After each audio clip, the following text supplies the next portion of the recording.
There are 9 things that brilliant salespeople do differently. And in this video, I'm going to share the stuff that I've learned building multiple 9-figure sales teams, scaling teams from 0 to 40 guys, 0 to 60 guys, and personally closing over 4,000 sales myself. And so if you boil it down, a salesperson has 3 jobs to do. They have to maximize the number of opportunities they have to convert the highest percentage of those opportunities, and this is the important part, they have to do it consistently for a very long period of time. And so the 9 things they do differently will fall elegantly into each of these 3 buckets. Let's start with the first one, which is maximizing leads or maximizing the number of opportunities that a salesman has.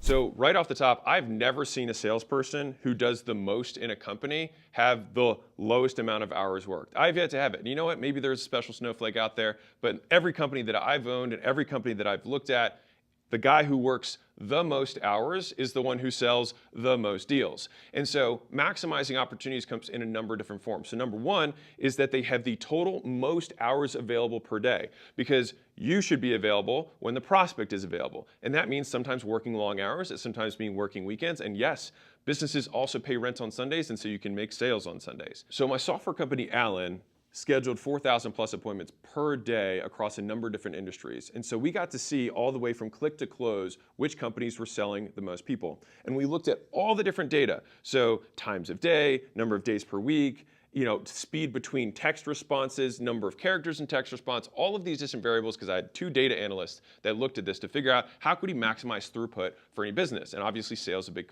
component of that. And the single greatest lever on throughput across all companies was the number of total available time slots, which means availability was the strongest predictor of total sales. And let me give you a tactical example of this. When Layla and I were traveling the other day, we went to a different city and she wanted to get her nails done or something. And so she just pulled up Yelp and looked at the one that had the top reviews, called them up and they said, "Oh, I'm sorry, we don't do same day appointments." And they're like, "We can book you in for 2 days from now." And she was like, "Yep, don't care." Called the next one, same thing, called the third one. And then they were like, "Yeah, we can take you right now." And boom, she went in. And the thing is that both those other business owners, the first 2 business owners that said no, lost money. And the next time she comes to that place, she'll probably go back to the one that she went to as long as they did a good job. And so trying to be egotistical about it rather than accommodate customers, it's like, well, we're so great. You just lose money. Now, if we maximize the total number of time that's available for the salesperson to sell, then the next part of maximizing their opportunities is getting as much of their day as humanly possible filled with the best opportunities. And so the second subunit of this is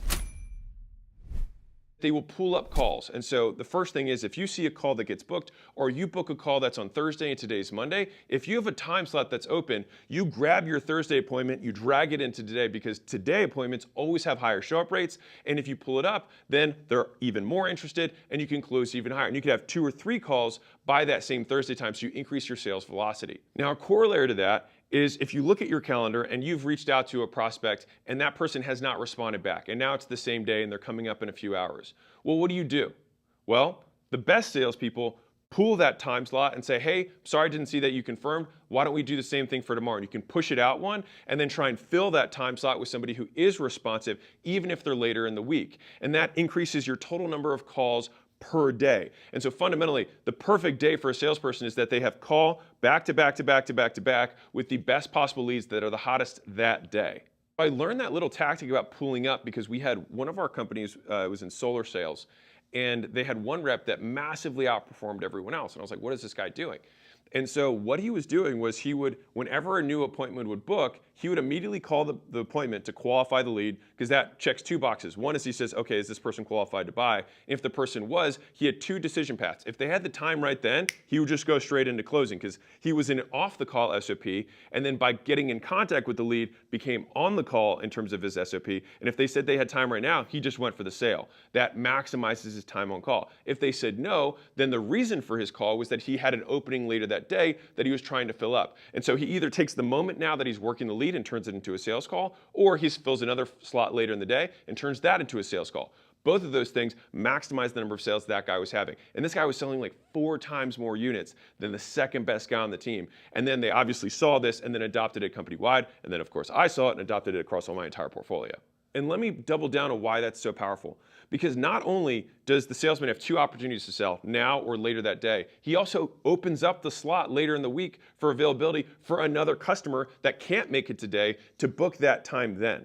Because what I have found, and we saw this with the software, was if you have fewer time slots, people may still book with you, but they are not booking at the most convenient time for them. You'll see schedule rates, but then show rates will drop because it's not the time that works for them ideally. And so you want to make it the most accommodating. So it's not just is it convenient or inconvenient, it's how convenient is it. If I have a tight deadline and a hard stop and I've got something that I'm stressed about afterwards, I might be able to schedule a call then, but I might not be in the mood to buy. But if I say, you know what, Sunday afternoon I'm free, I'll have all the time in my world, I'm gonna have zero urgency to get off the call, I'll listen to you and I'll be in a completely different zone, and that might be when I'm in receiving hands in terms of prospect brain mode for buying. And so one of the things that the best salespeople have, and this is something that companies should provide but often don't, is that you have 2 SOPs, meaning standard operating procedures. You have an on-the-call SOP, which is what you say when you're talking to prospects, and then you have an off-the-call SOP, which is what you do in between. The vast majority of companies don't have an off-the-call SOP, and they're losing tons and tons of money because they just say, yeah, just work the leads in the meantime. When the total amount of output that a salesman has is so correlated with the amount of opportunities they have, and they get those opportunities by the time they have when they're not on the call. And so they should have 2 separate checklists if they don't have them in front of them, and this is what the best salespeople do, is this is what I'm doing when I'm on, and this is what I'm doing when I'm off. And you can just switch hats as soon as you're off, and you start at the top, and you're like, I'm following up with this person, I'm following up with this person, I'm dragging this person forward, I'm canceling this appointment, and they have high activity. One of the things that we do across all our companies, and I learned this acronym from my friend Sharon, BAMFAM, which is book a meeting from a meeting, which is that the best salespeople never finish a call with a prospect not knowing when the next time they're going to talk to the prospect. So that prospect should never fall into no man's land. They should never fall between the cracks where they're like, I don't know. And so if you get to the end of the call and they're like, yeah, let's connect offline and we'll circle back up and we'll find another time. No, you have to address it at that time, because if for whatever reason, like a time obstacle is still an obstacle and you can resolve it right then. You both have your calendars up, you can both make the decision. If someone's like, well, I'm not sure, then you actually address the concern. Like, isn't this a problem for you? How much are you losing every day not implementing this solution in your business? How much of a problem is this in your life, and why isn't this something that we'd be doing sooner, right? And so you want to address those things because these are obstacles. And so if you just get off the call jollily, then you actually lose more sales. So you always book a meeting from the meeting. Here's 3 more things that the best salespeople will do. Number 1 is that they don't take rejection personally, because they're going to reach out in more volume than the mediocre salespeople. And so you can see on a CRM how many outreach attempts and how many follow-up attempts that a salesperson is having between calls, and it correlates with the number of calls that they take. And so they work their leads harder. And that's because if someone, before they've scheduled the call, says something mean, they're not like, oh my gosh, I can't believe this. Or if someone no-shows, they're not like, well, I'm not going to work the rest of my leads. No one really cares about me. Like, woe is me. No, they know it's a numbers game and they just keep plowing. Something that I've noticed the best salespeople do is they have something called a kill list. And so those are those prospects that you're like, this is a whale, or this is a really good prospect. And they have them in the CRM, sure they have them in the place that they're supposed to have them, but they also have it somewhere else that's visible so they can always think about it. And that's like an everyday list. It's like, I got to get back to these 2 guys. I got to make sure that these ones I'm going to put extra attention to because they're high value deals. Now, the last element of what the best salespeople do for increasing their number of leads is that they create their own opportunities. So sure, they're going to get the inbound leads from marketing. They're going to get the people, the leads that are handed to them. But the best salespeople know the value of referrals. And so the way they do that is at the end of the call, or at the time that it makes sense, they say, hey, do you know anybody else? Or my favorite way of asking is, who do you know? Because it forces the prospect to answer the question with a not yes, no, but with a name.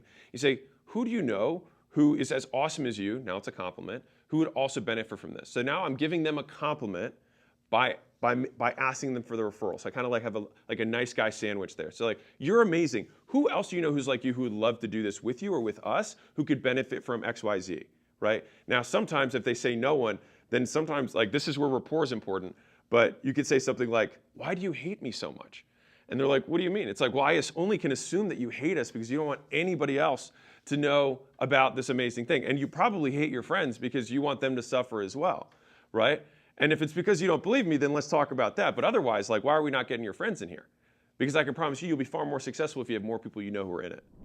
So in the spirit of BAM fam, book a meeting from a meeting, if we consider this to be a meeting, if you would like us to help you more with your sales process, acquisition.com just started a workshop division where my sales director, my team, will talk to you specifically about your sales, your process, your scripting, so we can implement some of the things that we know work in our portfolio into your business ASAP. We do other stuff at the workshop, but we also talk about sales. If that's at all interesting, you can book your next meeting by going to acquisition.com, clicking the scale button, and following the steps. And if you're qualified, my guys will reach out.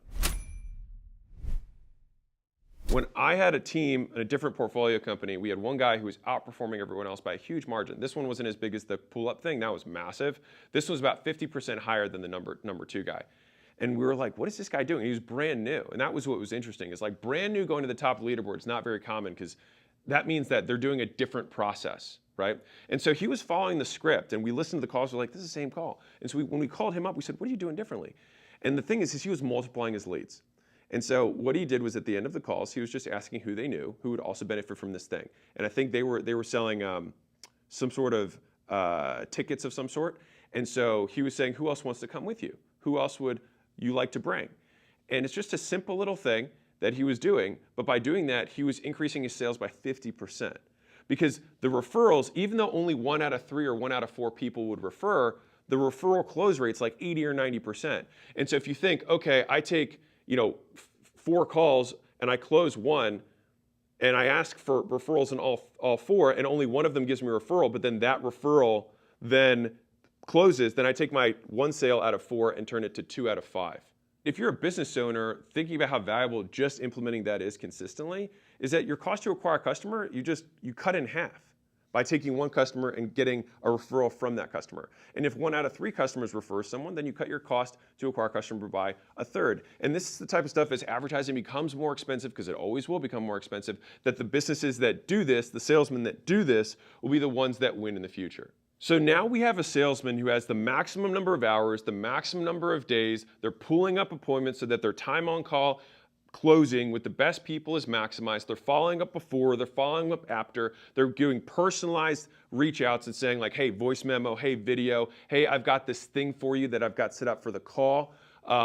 What size shirt do you want? I've set aside a thing here. There's one of the things we did at the gym. Hey, what color shirt do you want? Hey, what boxing gloves? Hey, you do a tiny little thing. Hey, I've got 3 gift cards here. I got 1 for Amazon, 1 for Starbucks, and 1 for whatever. Which one would you prefer? Right? You ask a preference question prior to the call, and more people show. Because the thing is you're like, well, shoot, this guy's doing this thing. The least I can do is show up. And so they're maximizing the number of scheduled appointments. They're maximizing the number of shows. They're maximizing the number of opportunities they're getting from those opportunities. And now we get to the call. So now we got to close it.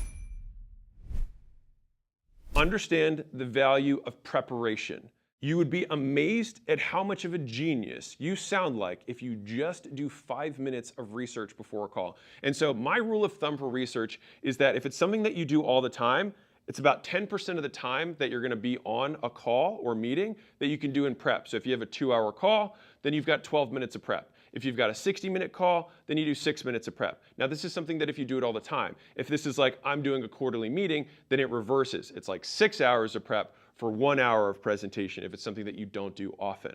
And so salespeople do the same call over and over again, but the thing that's different, the tiny bit of difference, is the prospect they're speaking with. And so like this applies to everything. Like if you're picking a girl up at her house, if you do 5 seconds of research in the car before you go in and you look at what her dad does and look at the company of the father and say, hey, so Mr. So-and-so, really nice to meet you. So I see you work at, whatever engineering. Like, do you like that stuff? I see that they just had a press release coming out. Do you have any involvement in that? This guy would immediately see you, no matter how you're dressed, what you look like, as it's a check. They're like, whoa, like I will respect this person because he did me the honor of actually taking some time to look me up and figure out more about my business. He didn't show up like everybody else does, not knowing which way is Sunday, trying to figure things out as they go. I'm telling you, the best salespeople take those 5 minutes, they do that tiny bit of research, and the amount of rapport that you build in that first 1 minute from having those secrets, the person is then like, oh wow, they know about me. Think about what it takes to close someone. Know, like, and trust. Well, all of a sudden, you feel known because they did it. You like people who know more about you, and what else do?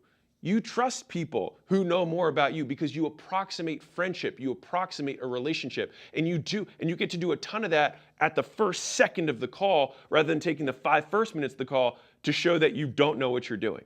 Right as I started selling gym owners rather than weight loss when I was selling my turnaround business, I started getting leads, but I didn't have any methodology. So I had a webinar, it didn't work. And so I just started finding people on Google using their emails.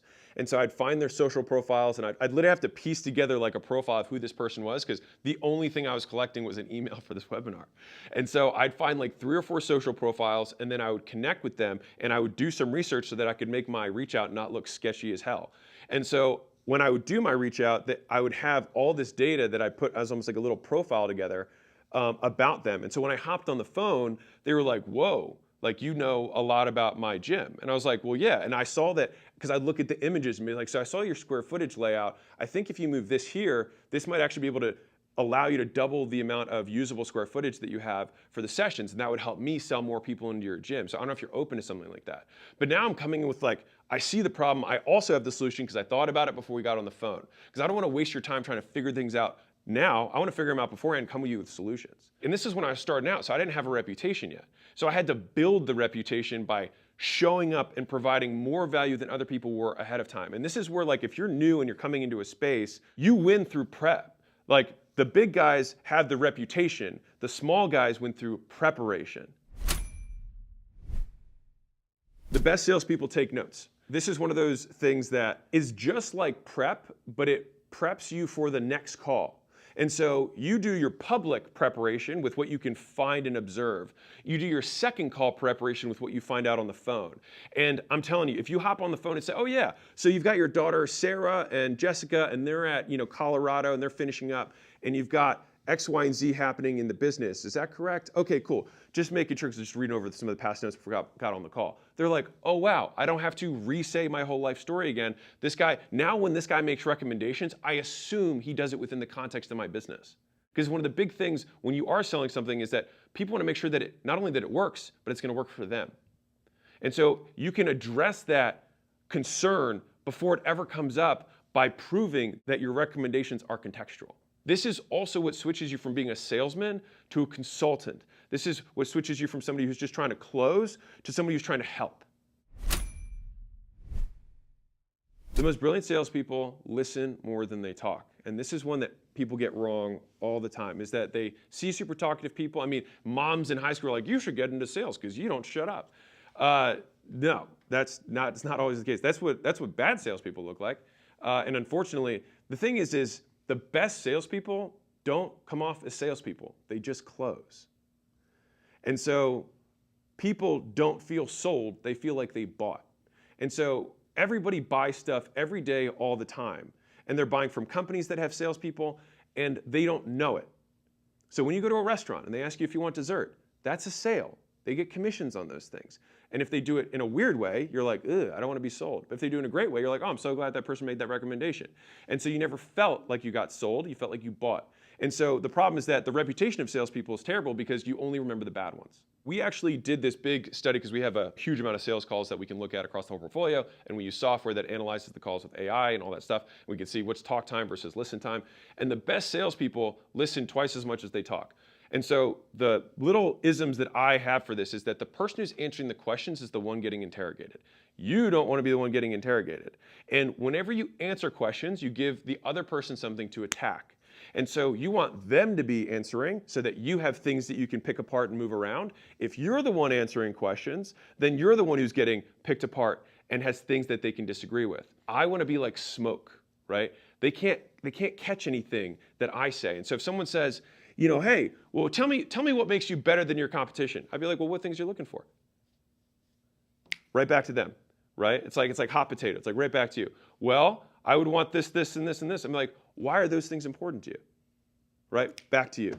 Right? Like, I can do this all day, right? Like, I cannot answer. Because the thing is that they believe nothing that you say. They believe everything that they say. And so I need them to say that it's a good idea, not me. When I started selling weight loss, I realized really quickly that I had an agenda of what I wanted to tell people they needed to do. And I realized that I didn't have time in 15 minutes to re-educate someone their last 10 years of life, of all the experiences, good and bad, that they had, prior to me. What I needed to do in that moment was get them to buy. And then I could spend the rest of my time trying to do the real education stuff. And so I wanted to simply align with where they were coming from to get them to make the sale. And so that was why I started asking, what have you done before? What did you like? What did you not like? Rather than picking apart the things they did and then them be like, I actually really like that about that other thing. Lost the sale. Only takes a few times of doing that to be like, I'm gonna shut the fuck up and just let them tell me what they liked. And then I'll say, we're like that and not like that. And so the whole concept here is you want to educate the prospect so that they can come to their own conclusion. And so the only gaps that you're filling is hard information, and I only give that information after I already know it's the right answer. And so just like lawyers don't ask questions when they're on the stand that they don't already know the answers to, you should never ask for the sale unless you already know they're gonna buy.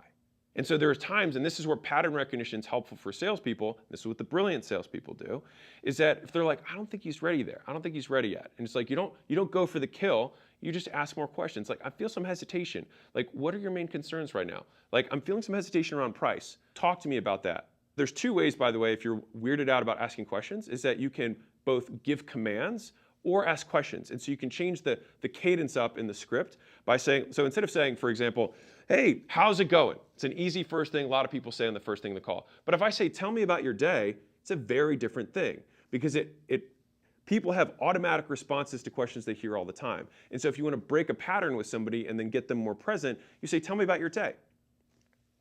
And then like, oh, I mean, it was good. I had a couple calls before this. And you're like, oh, that's fantastic. Is that related to this thing? Because I looked you up online. Totally different perspective on that salesperson in the first 30 seconds, right? So they listen more than they talk.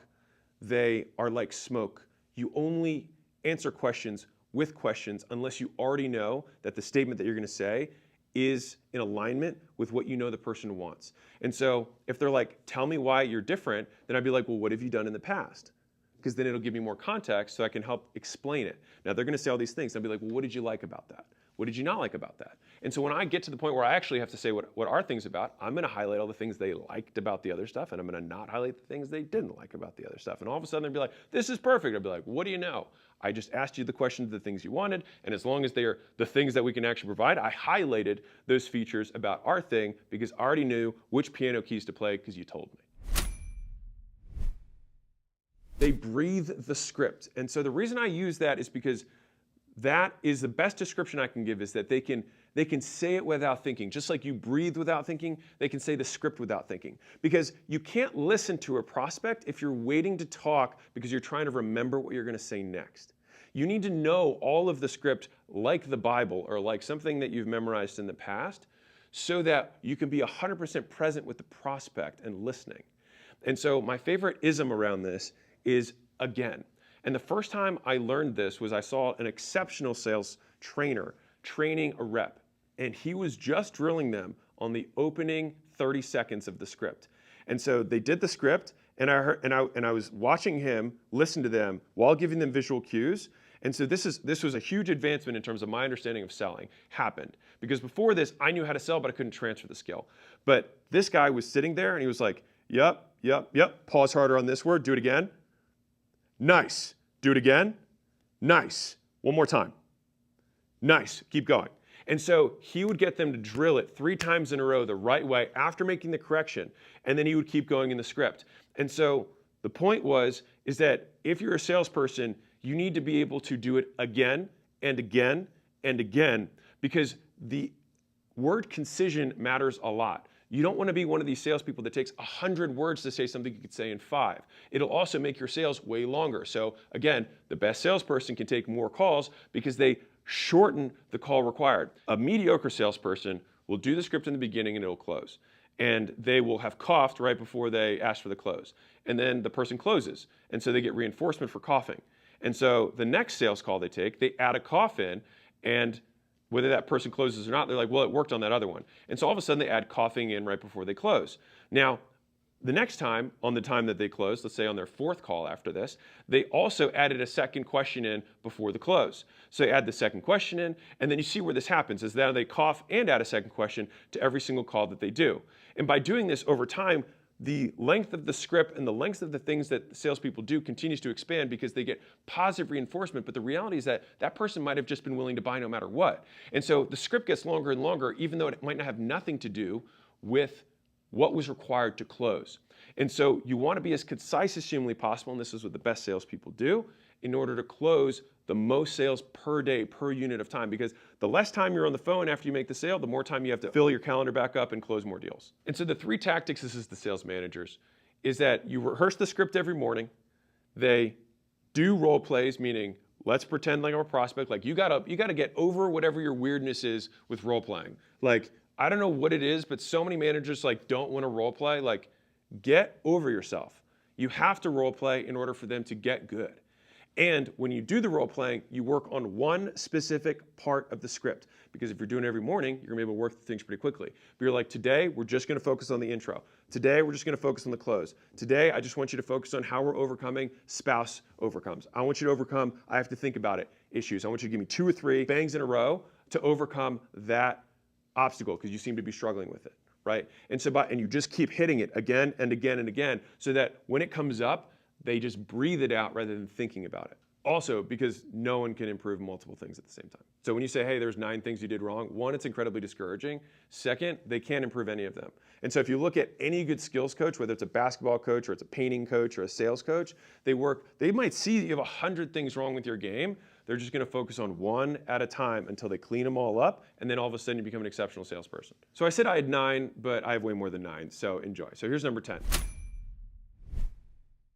They kill zombies up front. Now, that's the term that we use internally. You can say diffuse the bomb, which is one that I did earlier in my career, is what I used to say. But I'm Middle Eastern, so we had to change that. The formal definition that I use is you've got obstacles and you've got objections. An obstacle occurs before you've mentioned the price. And so if someone says, for example, I have a special snowflake thyroid issue, right? And you're trying to say, like, you need to do this thing to lose weight. You know that that's going to blow up on you in the sale. See, we're doing bomb references. So you have to address it up front, and it's much easier to address things before you ask for money than after. If you do it after, it's called an objection. All right, so I say obstacles are up front. You want to avoid them. You want to move around them, right? I mean, you have to crush through them realistically.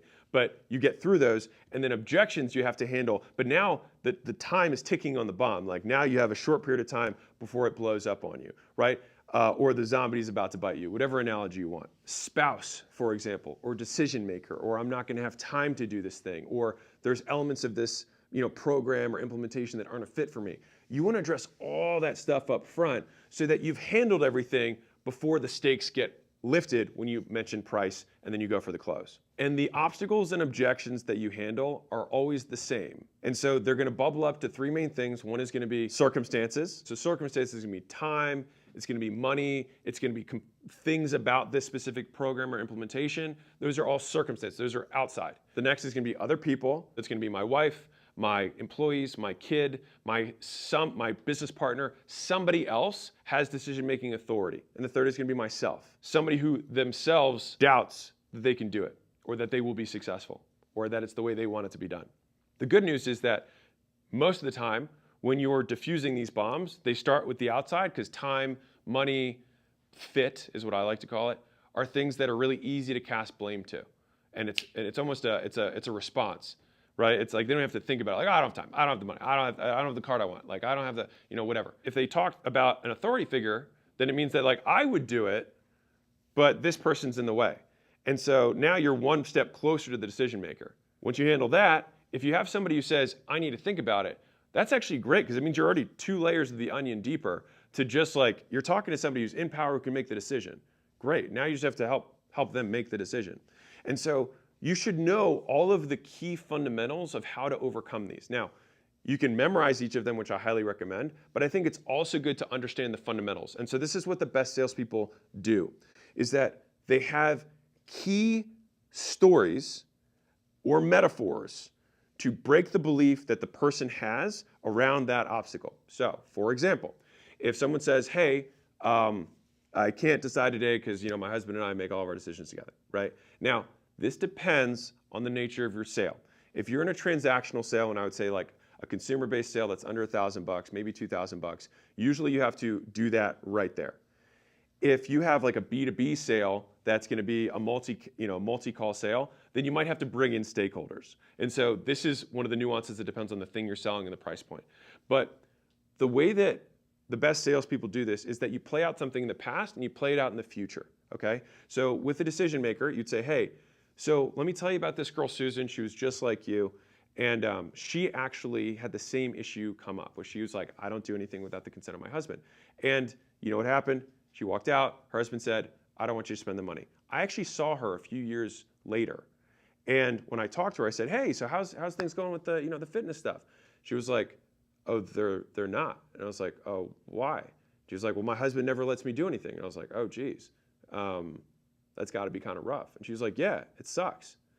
And so the thing is that if you play it out into the future, like, you're going to end up resenting that person because they're not letting you do what you want. And so I think what you're asking for is permission when you really need support. That's how you go from past to future, right? And so then you can play it out with this person. So let's play it out 5 years. So over the last 5 years, you've gained 5 pounds a year, so you're 25 pounds heavier. So 5 years from now, if you're 25 pounds heavier than you are right now, they're like, oh my God, if I'm 25 pounds heavier than I am right now, like, but that's just the track you're on. And so let's play it out. Like, what if they say no? And so sometimes they're like, well, then I would do it anyways. Then you're like, awesome, let's sign you up. Now, 1 out of 3 times, that's actually what happened, which is crazy. I still am blown away by that. But then the 2 out of 3 times, then I go, you want permission, not support. Now, if you're looking at time or money, for example, then you say, hey, we need resourcefulness, not resources. So it's like you have your little isms that you can remember. If it's time, then it's, well, is it a seasonal thing? Because if it's a seasonal thing, it means you're busy right now, and you might be less busy later. That assumes that you'll never be busy again. And so do you want this thing to be long-lasting, this implementation, or do you want it to be just like only for the time that you're not busy and then you'll fall off again when you get busy? Well, shoot, I want it to last forever. It's like, okay, well then you should probably start when you're busy, because that's when I'm going to be giving you the most support is now, so that when you get to the free time, it'll be easy coasting. And when you get busy again, you know how to stick with it because you had the support, right? And so again, it's like you have to be able to dismantle these things as you understand all of these. There's a fundamental underlying fallacy of giving away power to something else because people don't want to make mistakes. They don't want to fail. And so they come up with all of these excuses. They come up with time. They say, like, that's the seasonal thing. You can have time in terms of the micro, which is, I don't have time in my day. I'm like, well, you're here. So when were you imagining? And this is why you do this up front. When were you imagining it? How much time can you dedicate to this implementation, to this SEO agency, to this weight loss program, whatever it is, right? If you ask that up front, then if they say, oh, I don't have time with it, then you can say, well, what changed between then and now? Just so I have understanding. Did I ask the question in a weird way that made you like not understand it? And again, this is where tone matters a lot, because now you're in the red zone, right? Now it's like the bomb's way more sensitive because the time ticker's going. And so we want to be extra. This is where rapport is so important in the beginning, because I'll add this in. This is a bonus one. I call it the ghetto tone, okay? And I learned this from Sam Bakhtiar. So he had a personal training business, and that's who I shadowed underneath when I got into fitness. He let me just work for him for minimum wage. And so I learned how the gym business worked. But anyways, I saw him have this, rich white lady, doesn't put her weights back, right? And he was still training at the time. Like, he was training sessions a little bit. And so he was like, girl, he's like, I know you ain't about to leave my gym without putting your weights back. And he's a Persian dude, right? But he would get into this kind of like ghetto, like whatever you want to call it, way of talking. And she'd be like, fine, I'll go put them back. And I thought about that and I was like, man, if I had just been like, hey, Susan, can you put your weights back? Oh, like, she's like, I pay for personal training. You can put my weights back. Like, that could get really bad really fast. But when you say it like that, all of a sudden it's like, I'm communicating the same thing and I get the desired result and they think it's fun and lighthearted. And so in the same sense, when you're in the close, I use a ton of humor and that tonality to diffuse hard conversations. So I say like, girl, I was like, 5 minutes ago, it's like you had 4 hours a week. I was like, what happened to my 4 hours? If I say that, no one's gonna be upset with me. They'd be like, well, I mean, I didn't know that it was gonna be X, Y, and Z. And then I'd be like, fine, I know. I'd be like, so, and then tone switch, and you're like, what's really going on? And then you get the real stuff, because guess what? Closers ask hard questions, right? And they're the questions, it's the place where you don't want to go versus where you need to go, which is you want them to defuse the bomb in front of you, not when they get home, right? And so you don't want them to sit with the decision. You want them to confront. It's like, you might be wondering, this is a lot of money. Let's talk about it, right? You might be wondering if your husband's going to be against it. Well, let's talk about some reasons that he might not be against it. Let's talk about what your business partner will say if you buy this without their permission. Let's talk about that, right? And so you want to confront those ugly things. You don't want to, because like, you're not, like, if you take anything from this, the best salespeople want to confront it because they're better at selling them than they are at selling themselves. So you want them to confront the obstacle in front of you so that you can help them through it. So don't wait for, like, you're not going to avoid it. I promise you. You think you're avoiding the landmine by like, because sometimes you hear that thing in the beginning of the call and you're like, that's a bit, I don't know if I want to blow the call. Dude, it's going to blow up in the close. If you can't even confront it before you've mentioned price, it's definitely coming up after you mention price. So like, confront it now. So one of my favorite ways to get to the hard question is asking, what are you afraid of happening? And then I follow that with, let's just play it out. A lot of times it's like, people don't even want to look at what's going to happen. It's like, no, let's play it out, right? Like, I remember I had this sale that happened where I had a lady who was like, I follow Dave Ramsey and I have envelopes of cash, and if I give you this envelope, that's my grocery money for the week if I do this program. And I was like, okay, well, what are you afraid of? And she like paused and I was like, is it that you won't be able to afford food? I was like, would you be afraid of that? And she was like, well, yeah, because she thought she was going to win the sale there, but it was a trap. And I was like, but you're trying to lose weight. I was like, worst case scenario, you don't afford food, you lose some weight. I was like, win-win. Now, I did that with a good tone, so she got a laugh out of it, right? And I was like, but let's be real. I was like, have you ever bought anything in the past that you weren't sure you could afford? I was like, and where are you now? You still survived. You're not on the couch, right? I was like, we always make it work in the end, right? And if you have to cut somewhere else, I was like, this is something that's going to last with you forever. Like, you have all these clothes. I was like, you want to make all of them look better in 6 weeks? I was like, just lose 20 pounds. What are you afraid of? Let's play it out. Best case, worst case. When you do that, you can basically take away the emotion from the decision and say, okay, worst case scenario, you're on your friend's couch, and you know what? You were poor before this, and you were happy then too. So worst case scenario is you're in the same position you've been in before, and it was fine. Best case scenario, you change your life forever. So does that feel like a bet you're willing to take? Right? And so if you want to confront it and then walk into what they're afraid of and just say, let's play it out. So this happens here, best case, worst case. And I can tell you, like, I've probably closed more sales on best case, worst case than any other close I have. Ask for the sale again. And so this is a big one. If you do not ask for the sale, you will not get it. That is a promise. Once you ask, if you ask again, you'll increase the likelihood that they buy. Now, there's a right way to do this and a wrong way to do this. If you just ask again when someone says no, bad luck. If someone says no and you ask why, and then you resolve the why, then you ask again. And that makes sense. It says, hey, I can't make Tuesdays. And you say, no worries, if we were able to do it on Thursday, would that work for you? And they say yes. They say, awesome. So you want to move forward? You ask again, right? So all you're doing is resolving the concern. There's terms in the industry called looping or, obstacle overcomes, whatever wording you want to use, is that you resolve the concern and you ask again. And you can do this literally unlimited times as long as you resolve the concern and then you ask again. I mean, Layla will tell you that, like, if it was either a Sunday sale, because I usually had way less calls on Sundays, or it was the last appointment of the day for me, she just knew that I would always close that sale because I would just have unlimited time. Because I was like, I will just keep going. And so I will ask again and again and again. And I had a partner back in the day. I don't know if I like the visual, but he's like, you're like a pit bull on someone's ankle. He's like, you just will not fucking let them leave. And I was like, it's because I think that they need it. They came in because they're trying to lose weight. We sell weight loss. What's the problem? Like, we just have to figure it out. And usually it's just like, it's mounds of stuff you have to unpile of all these excuses of all the times that they've been unsuccessful in their lives. It's like they came in because they want to solve the problem. And when then they get confronted with the decision, they get freaked out again because they relive this past traumas of the things they've tried and then feeling like a failure. And then they associate that failure with you in the moment. You're like, hey, Susan, calm down. We're just going to have you eat some fucking chicken and walk a little bit. It's going to be okay. And so the best closers come from the frame of helping the prospect. And so I will tell you this right now, the best salespeople care more about the prospect than they do. So whoever cares the most about the prospect wins the sale. And so if they care more about themselves, then they will win. Now you're like, well, of course they're going to care more about themselves. If you have more context than they do, which you should because you know more about the product than they do, you should be able to have the best perspective to say, no, I'm not going to let this guy's limiting beliefs get in the way because I really want to help him. or really want to help her. And I can see that today it feels safe to retreat back to not taking action on this huge pain that they have. But I can see how this is going to play out because I've seen 100 other people just like them walk out the door, and I see them a year later and they're in the exact same position or worse. And I don't want that for them. And so if you keep the human at the forefront of your mind when you're making the sale, you'll never come across pushy because they can hear the intention, they can hear the tonality in your voice about you actually just trying to help them.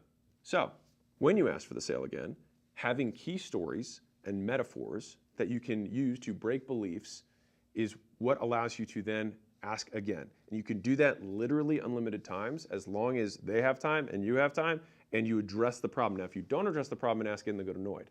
So you just want to make sure that you have an answer, and you should have an answer because you've had this conversation before. There's nothing they should be able to tell you that should surprise you. If we zoom out, we have a salesperson who has maximum hours, maximum days. They have as many time slots per day filled up with the best prospects because they work them well. They have a plan before and after to come prepared to the call and take notes and follow up with them, bam, fam, the whole thing. And when they're on the call, they're completely present. They breathe the script. They know how to handle obstacles. They have analogies and stories and metaphors memorized so they can help people overcome their issues. They stick to the script. They don't add to the script. They keep their word concision as tight as humanly possible so they can maximize the number of sales they have per day and maximize the conversion rate of those sales. Fundamentally, sales, by the way, I should have defined this earlier, is increasing the likelihood that the prospect buys. That's all it is.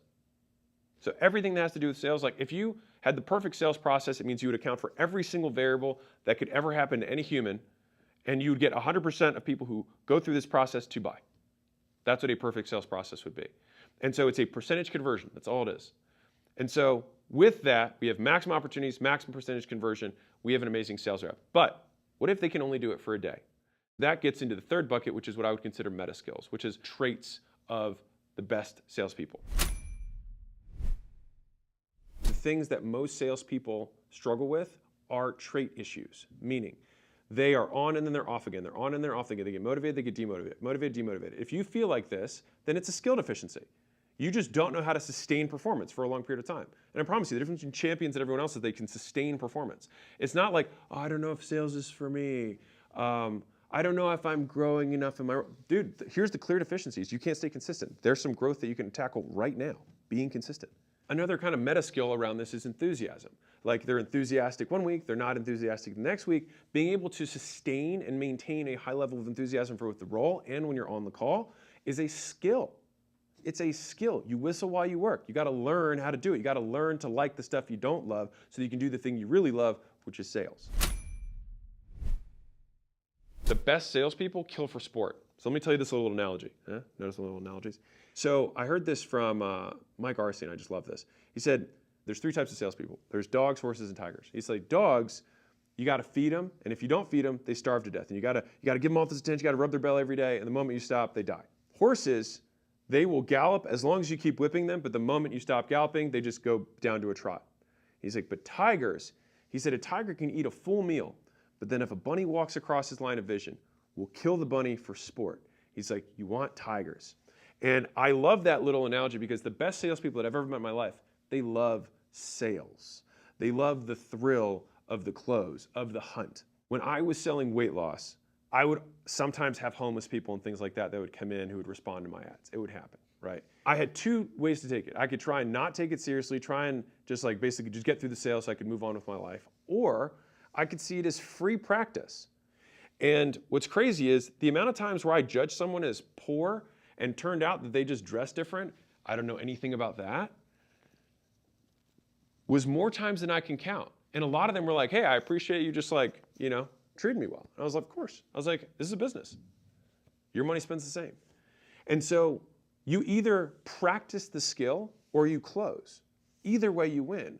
It's a lot like lifting weights where if you have your warm-up reps and they look different than your heavy reps, you're actually not practicing at all. So you're wasting all these opportunities that you could be practicing your skill, sharpening the sword, which is what we call it in the sales world.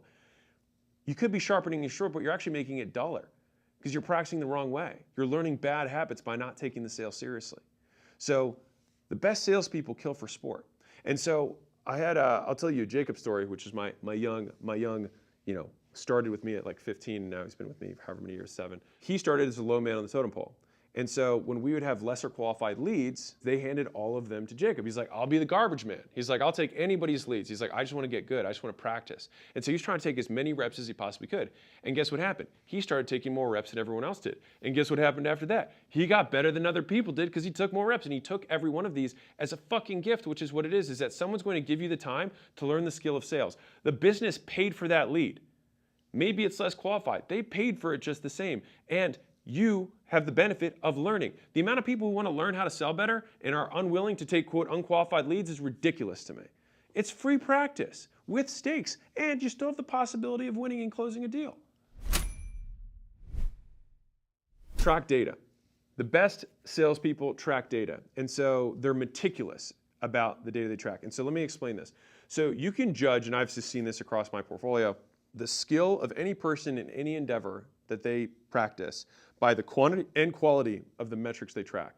And so if someone says, oh, I'm good at sales, I'd be like, cool, tell me about the metrics you track. Now, if they're like, oh, just close rate, it's like, well, there's so many other metrics that you could track to understand how good you are at sales, because the close rate is really just an outcome. It gives you no leading indicators. It tells you nothing else, right? I want to know what percentage of leads you're booking. I want to know what percentage of scheduled things are showing. I want to know of show rate, what percentage are you offering? Of offer, how many of you're closing? What's your average call to close? Are you doing 1 call, 2 call, 1.2? Like what's your average number? What's your average number of cash collected? Like there's so many other metrics that you can track to know how well you're doing as a salesperson. And yes, for everybody, like shout this from the rooftops. If you can get their schedule rate up by 20%, it's just as good as getting their close rate up by 20%. And so there's so many other things in the funnel that the best salespeople know about closing, about how to increase the total number of sales they get by controlling all of the other variables that are under their control. Now the bad guys, the dogs, are like, I only want these times and I want them to be spoon-fed to me, and if I don't get them fed there and you don't pat me on the head, I'm gonna starve to death and die. Right? That's what the dogs do. And if you've got salespeople like that, they're dogs. I don't care how much experience they have. They're dogs. Right? Tigers are like, I want to be available to kill whenever because I just love the hunt. I would do this for free. I'm just happy I get paid to do it. Pro tip, if you are somebody who's running a sales team, if you want to increase the close rates across the entire team even more, give the best closers the best leads. And the way you do that is that you have to start by scoring your leads first, which means you actually have to track data. So you could say these people have the highest likelihood of closing. When they have these 3 characteristics, they close at a way higher percentage. And then you give those leads to the best guys. So fundamentally, you'd want the worst leads to go to the worst guy, the best leads to go to the best guy, and everyone in between. And so by doing that, you actually match the org. And so I actually had a salesman that I knew who was the top sales rep for a timeshare business. And it's exactly what you think it is. So it's a $1 billion plus company. This guy was making $3 million a year in commission selling timeshares. And I had dinner with him and I was like, what do you do, differently? And he said, well, I won the sales competition. And so I got 1 hour with the CEO. And on that 1 hour with the CEO, which is the prize for winning the sales competition, it was 3,000 salespeople, it was number 1. He said, I just said, if you give me the best leads instead of wasting them on these guys who are new, he's like, I will make you so much money. And so the guy experimented with his little division and he 5x'd his income as the sales guy. And then they took it and they rolled it out nationwide and they 5x'd the business. And so there's a huge opportunity in every business to give the best closers the best leads because you make more money. And what happens is that the best guys will actually make more and more and more money, which then creates a survivorship bias for new guys coming in. And so if you know that best guy used to make $200,000 a year as the top closer, but now can make $800,000 a year, the amount of salespeople that you will attract to your opportunity will 10x. Now, even though the entry-level guys now make less than they did before, the opportunity, just like the lottery, the same reason people buy tickets is they assume that they're going to get there. And so by having it this way, you'll have people come in willing to make less because they know that if they perform well, they'll go to the big leagues. Now, the other benefit of this is that you train your new guys on the worst leads. So you lose the least money as a business, but they also develop their skills because they've got to learn how to beg, borrow, and steal and squeeze blood from the stones from the least qualified customers.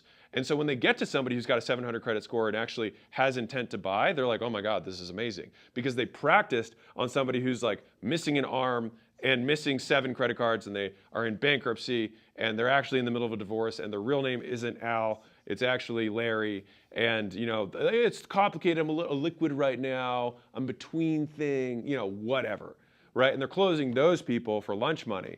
And so when you learn how to do that, when you get to like qualified prospects, you're like, oh my God, this is amazing. But at that point, the business doesn't bear the cost. The salesperson does, so that they can develop their skills. Because just being real, you're still paying them to learn. And I'd rather pay as little as I can so I can allocate the resources the best way possible in the business. My biggest pet peeve, and the reverse of that is my favorite thing about the best salespeople, is that they never blame circumstances.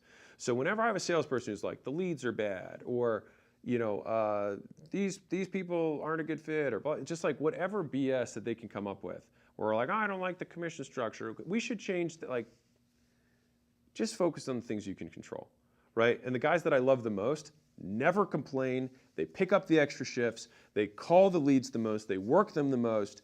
They're like, these leads are amazing. I'm so grateful to have these and be able to practice and get paid to do it. And there's a time and a place for giving feedback on stuff. Group calls, not one of them. If you are one of these salespeople, you give it one-on-one with the manager. Say, hey, by the way, I've noticed like some people get on the phone just objectively, like their credit scores are just consistently lower than they were a couple months ago. I don't know if we've changed anything on the marketing side. I'm going to approach the leads the same. I love the practice. Just thought it might be useful data for marketing, right? That's very different than like, dude, these leads are shit. I'm not taking these calls, right? That's just a prima donna, and I hate that. And so again, the worse the leads, the better you get to flex your skill. And the best salespeople take 100% of the control, and the best marketers take 100% of the control too. And so if everybody is taking absolute blame for every outcome, guess what? You win. If you want a tactical breakdown of scaling a sales team from 0 to 40, we actually did that in one of our portfolio companies in just over a quarter. We added $21 million in profit to the business. It's our largest portfolio company. And so if you want every one of those steps outlined in black and white on the whiteboard, I break it down. Enjoy the case study.